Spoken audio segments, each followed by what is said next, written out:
நாகர்கோவில் வரக்கூடிய கர்மயோகினி சங்கமத்துக்காக ஒரு பிரஸ்மீட்டுக்காக தான் நம்ம இங்கே சேர்ந்திருக்கோம். 50,000 பெண்கள் ஒன்றாக இணையக்கூடிய ஒரு மிகப்பெரிய ஒரு நிகழ்வு. அந்த நிகழ்வு பெண்களுடைய மேலாண்மையை மையமாக வைத்துக் கொண்டு தாய்மையினுடைய ஒரு பெருமையை பறைசாற்றுவதாக இந்த நிகழ்வானது அமைகின்றது. இந்த நிகழ்வுக்காக தமிழ்நாட்டில் வெவ்வேறு பகுதிகளிலிருந்து பலரும் கலந்து கொள்வாங்க. இந்த நிகழ்வினுடைய விஷயங்களை இங்கே வந்திருக்கக்கூடிய முக்கியமானவங்க சொல்லுவாங்க. கர்மயோகினி சங்கமத்தினுடைய வரவேற்பு குழுவினுடைய உறுப்பினர்களாக இருக்கக்கூடிய அவங்களை நான் இங்கே அறிமுகப்படுத்துவேன். இங்கே திருமதி கிருஷ்ணவேணி அம்மா, அவங்க கிருஷ்ணவேணி வரதராஜன் பிஎஸ்டி குடும்பத்தை சேர்ந்தவங்க. வரதராஜா மென்ஷனுடைய நிர்வாக இயக்குநராக எல்லாம் இருந்தவங்க. அதுபோல அருகிலே இருந்து இந்த பிரஸ் மீட்க்கு முக்கியமாக நடத்தக்கூடியவங்க திருமதி பாரதி ஹரிசங்கர், நம்முடைய தமிழகத்தில் இருக்கக்கூடிய முக்கியமான பெண்கள் பல்கலைக்கழகம் என்று சொல்லக்கூடிய அவினாஷிலிங்கம் பல்கலைக்கழகத்தினுடைய துணை வேந்தர் அந்த பொறுப்பில் இருக்காங்க. அவங்க இந்த கர்மயோகினி சங்கமத்தினுடைய துணை தலைவர்கள் ஒருவராகவும் இருக்காங்க.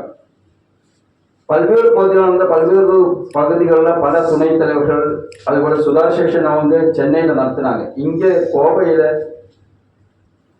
திருமதி பாரதி ஹரிசங்கர் அவங்க துணை தலைவர் என்கிற முறையில் இந்த பிரஸ் மீட்டை நடத்துகிறாங்க. முக்கியமாக இதுபோல அருகில் இருக்கக்கூடியவங்க திருமதி மலர்வழி ஸ்ரீனிவாசன், அவங்க இந்த வரவேற்பு குழுவில் உறுப்பினராக இருக்காங்க. இந்த எம்பெருமானார் தரிசன சபையினுடைய ட்ரஸ்டியாகவும் கூட இருக்காங்க.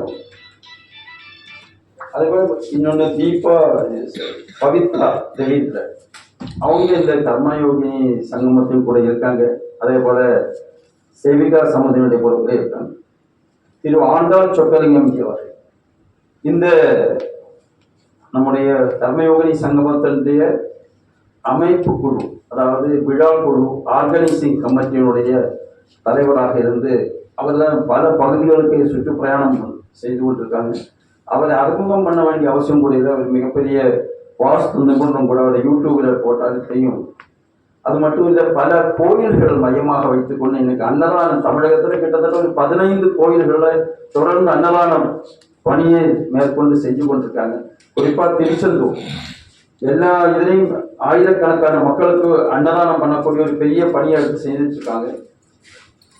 அவரும் இன்னைக்கு நம்ம கூட இந்த இதில் இருக்காங்க. அமைப்பு கமிட்டியினுடைய விழா குழுவினுடைய தலைவர் என்கிற முறை. இப்போ இந்த பிரஸ்மீட்டு வணக்கம்.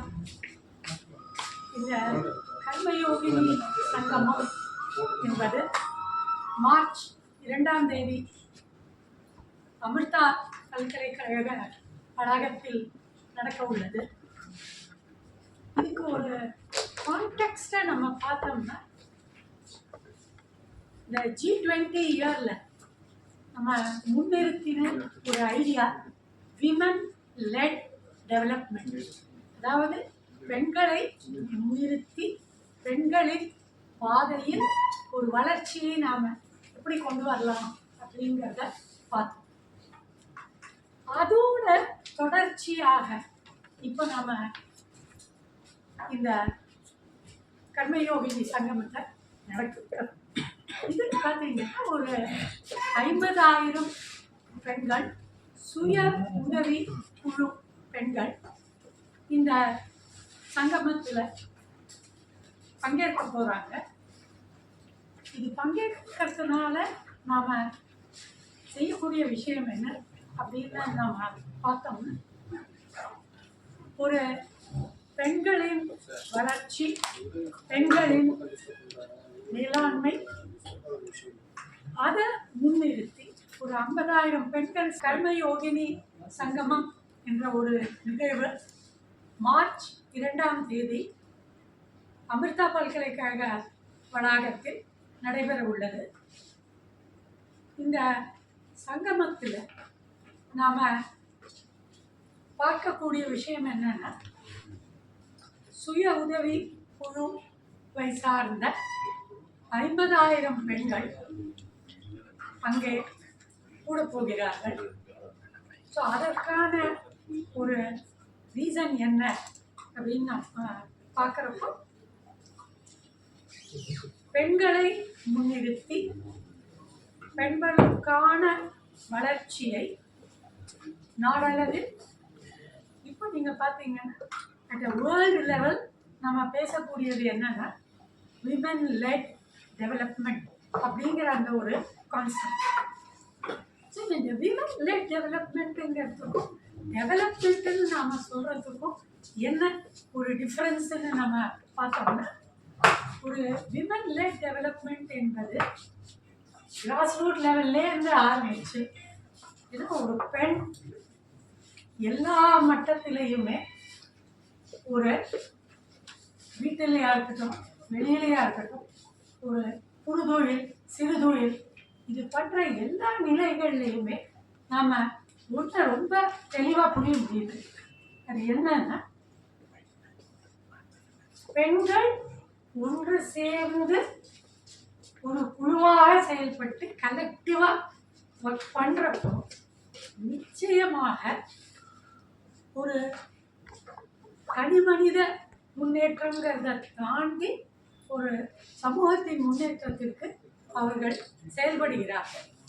ஸோ அதை நீங்கள் பார்க்குறப்போ அந்த விமன் லெட் டெவலப்மெண்ட்டை நாம் முன்னிறுத்தினோமே ஆனால் விமென்ஸ் எம்பவர்மெண்ட், அதாவது ஒரு பெண் தனக்காக செயல்படுவதுங்கிறது நமக்கே தெரியும். நம்ம நாட்டில் அது ஒரு அரிதான செயல். ஒரு பெண்கிறது முதல் நிலையில் தன்னோட ஃபேமிலிக்காக செயல்படுறாங்க, தன்னோட சமூகத்துக்காக செயல்படுறாங்க. பல லீடர்ஷிப் பொசிஷன்ஸில் இன்னைக்கு பெண்கள் இருக்காங்க. பட் அது இருக்கிறப்போ இன்றளவு ஒரு அடிமட்டத்தில் இருக்கிற பெண்களுக்கு எவ்வாறு மற்ற பெண்களை ஒரு முன்னோடியாக இருந்து செயல்பட முடியும். ஸோ இப்போ ஒரு 50,000 பெண்கள் வரப்போ அங்கே பெஸ்ட் ப்ராக்டிஸ் அவங்க செயல்பட்ட விதத்தில் நாம் கற்றுக்கக்கூடிய விஷயங்கள் என்பது மிகப்பெரிய. ஸோ அது ஒரே இடத்துல குழுமி இருக்கிற ஒரு நேரத்தில் நம்மளால் அடுத்தடுத்து ஒரு சுய உதவி குழு வச்சுருக்காங்கங்கிறப்ப இங்கே ஒரு இன்ட்ரெஸ்டிங்கான ஸ்டாட்டிஸ்டிக்ஸ் என்னன்னா, பெண்களே நடத்தக்கூடிய சுய உதவி குழுக்கள் பார்த்தீங்கன்னா அவங்க கடன் வாங்குற தொகை ரொம்ப கம்மியாக இருக்கும். ஆனால் டிஃபால்ட்டிங் ஆஃப் லோன்ஸுங்கிறது பார்த்தீங்கன்னா ரொம்பவே கம்மியாக இருக்கும். ஸோ ஒரு லோன்னு வாங்கினா அதுக்கு பொறுப்பெடுத்து அவங்களால வந்து டிஃபால்ட் பண்ணாமல் கட்ட முடியுது. இது ஒன்று இருக்குது. அடுத்த விஷயம் நம்ம பார்க்க வேண்டியது என்னன்னா, பெண்கள் ஜாப் மார்க்கெட்டுக்குள்ளே போகிறதுங்கிறது ஒரு ஆஸ்பெக்ட். பட் பெண்களை ஆண்டர்ப்ரனர்ஸாக வச்சு நாம் முன்னிறுத்தி எடுத்துக்கொண்டு போவோமே ஆனால் அதுவும் ஒரு வளர்ச்சிக்கு.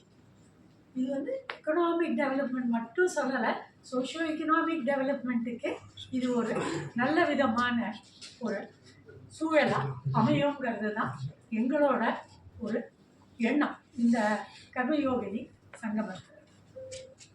இதையும் தாண்டி ஒவ்வொரு பெண்ணும் வளர்ச்சி அடைய வேண்டும்ங்கிறது ஒரு நோக்கமாக இருந்தாலும் அதற்கு அடுத்தபடியான நோக்கம் நம்மளது என்னன்னா, ஒரு பெண்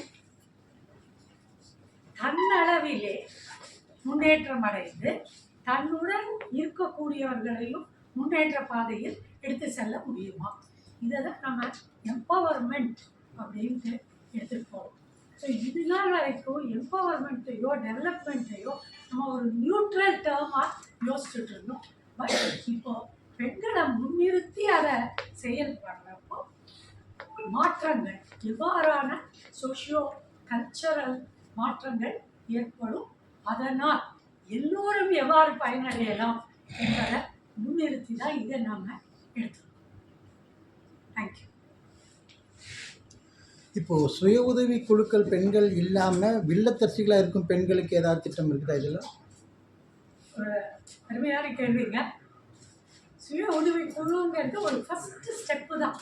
அவங்க அதாவது ஒரே வீடு பக்கம் பக்கத்தில் இருக்கிற வீடுகளில் இருக்கிற பெண்கள் சேர்ந்து இதை நம்ம சேர்ந்து பண்ணலாமே, ஒரு சின்னதாக ஒரு தொழில், அதனால ஒரு முன்னேற்றம். ஒன்று அவங்க அளவுக்கு என் வீட்டுக்கு 2வது சம்பளம் நான் கொண்டு வரேன் அப்படிங்கிறத தாண்டி ஒரு 2 அதாவது ஒரு குரூப் ஆஃப் விமன் சேர்றவங்க ஒரு ஊடகங்கள்ல நாம் முக்கியமாக பதிவு பண்ணுறது, நாம் ஏதோ வந்து டிவி சீரியலை பற்றி பேசிகிட்டு இருப்போம், இல்லை புடவை நகையை பற்றி பேசிகிட்டு இருப்போம்னு நினைக்கிறோம். அப்படி இல்லாமல் என்னோட ஃபேமிலிக்கு என்ன வேணும், பக்கத்தில் இருக்கிறவங்களுக்கு என்ன வேணுங்கிற ஒரு நிலைப்பாடில் நிறைய இயக்கங்கள் வருது. பட் இதில் சுய உதவி குழுங்கிறது நம்ம தமிழ்நாட்டை பொறுத்த வரைக்கும், அதாவது பெண்களால் நடத்தக்கூடிய அந்த சுய உதவி குழு ஒரு ஃபஸ்ட்டு யூனிட் ஆஃப் டெவலப்மெண்ட்டுன்னு நான் சொல்லுவேன். ஏன்னா இதே அளவுக்கு எல்லா பார்ட்ஸ்லையும் இருக்கான்னு நீங்கள் கேட்டிங்கன்னா அதை தமிழ்நாட்டை பொறுத்த வரைக்கும் நிச்சயமாக இந்த சுய உதவி குழு அப்படிங்கிற அந்த ஒரு கான்செப்ட், அதில் விமன் ஒன்லி செல்ஃப் ஹெல்ப் குரூப்ஸுங்கிறது மிக அதிகமாக இருக்குது. அவங்க பண்ணக்கூடிய செயல்களும் மிக விருப்பான ஒரு செயல்கள். அதாவது ஒரு 5000 கடன் வாங்கிட்டு ஒரு சின்னதாக ஒரு தொழில் ஆரம்பிச்சுங்கிறத ஒரு 50,000 வரைக்கும் கொண்டு போகிறதுக்கு நமக்கு சாத்தியமாக இருக்குது. அதனால தான் நான் அந்த யூனிட்டை முன்னிறுத்தேன். பட் இதை பார்த்து அதிக பெண்கள் தானே ஒரு குழுவாக சேர்ந்து நம்ம கூட்டு முயற்சியை இதை எடுத்துகிட்டு போவாங்கிற ஒரு செயல்பாடு வந்ததுன்னா அது வந்து வரவேற்கத்தக்க. அதே போல் சுய உதவி குழுவில் வாங்குகிற பேமெண்ட்டுக்கு டிஃபால்ட் பேமெண்ட் சொன்னீங்க, அதோட ரேஷியோ எதாவது இருக்குதா? ஓகே, ஆஃப் ஹேண்ட் என்கிட்ட அந்த ரேஷியோ இல்லைங்க. பட் ஒரு 90% டிஃபால்ட்டிங் இல்லை அப்படிங்கிறது தான் எங்கள் அளவுக்கு வந்த ஒரு இன்புட். இதையும் தாண்டி இதில் ஒரு சின்னதாக ஒரு குறுஞ்செய்தி மாதிரி வேணால் கொடுக்குறேன். நம்ம கோவிட் அப்போங்க எல்லாருமே வந்து உலக அளவில் என்ன பேசிகிட்டு இருந்தாங்கன்னா, டொமஸ்டிக் அப்யூஸ் அண்ட் வயலன்ஸ் கூடுமா அப்படின்ட்டு கேட்டிருந்தாங்க. அப்போ ஒரு சின்னதாக ஒரு ஆராய்ச்சி நாங்கள் பண்ணப்போ தெரிய வந்த ஒரு விஷயம் என்னன்னா, இந்த பெண்கள் ஒரு கூட்டாக செயல்படும்பொழுது, அதாவது செல்ஃப் ஹெல்ப் குரூப்ஸாகவும் இருக்கலாம், மற்றபடியாகவும் இருக்கலாம், கூட்டாக செயல்படுறப்போ ஒரு ஆஸ்பெக்ட் புரிய வந்தது. அந்த ஒரு இடத்துல டொமஸ்டிக் வயலன்ஸோ அப்யூஸோ கம்மியாக இருக்குது. ஏன்னா ஒருத்தர் துணை நின்று அவங்களால செயல்பட முடியுது. ஸோ ஒரு கலெக்டிவ் வாய்ஸ் அண்ட் ஏஜென்சி அந்த விமனுக்கு கிடைக்குதுங்கிறது தான் இதில் ஒரு நிதர்சனமான ஒரு உண்மை.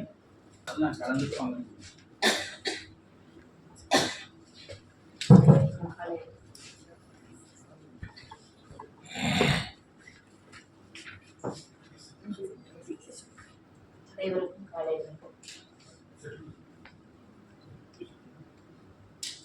கர்மயோகி சங்கமம்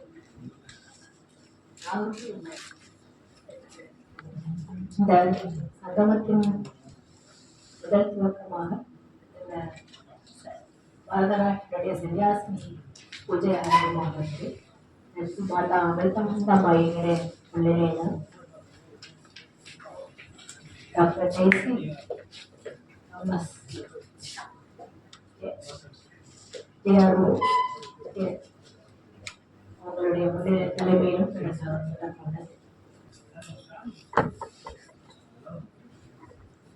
அதாவது முதல் துவக்கமாக சன்னியாசினி பூஜை, அதை தொடர்ந்து சத்குரு மாதா அமிர்தானந்தமயி தேவி ஆடிக்கக்கூடிய ஆசியுடன் நடக்குது. இதையும் தொடர்ந்து தலைமை வகிக்கக்கூடியவர்கள் டாக்டர் எஸ்சி தாமஸ் அவர்கள். இதில் துவக்க உரை டாக்டர் சுதா சேஷையர், முன்னாள் துணைவேந்தர் டாக்டர் எம்ஜிஆர் பல்கலைக்கழகம். அண்ட் இந்த ஒரு கர்மயோகினி சங்கமத்துக்கு அவங்க சேர்பர்சனாகவும் இருந்து செயல்படுறாங்க. இதில் சிறப்புரை ஆற்றக்கூடியவர்கள் மானனீய ஸ்ரீ தத்தாத்திரேய புஸ்தகம். இறை வணக்கம் ஸ்ரீமதி விஷாகா ஹரி அவர்கள் பண்ண. Thank you, ma'am.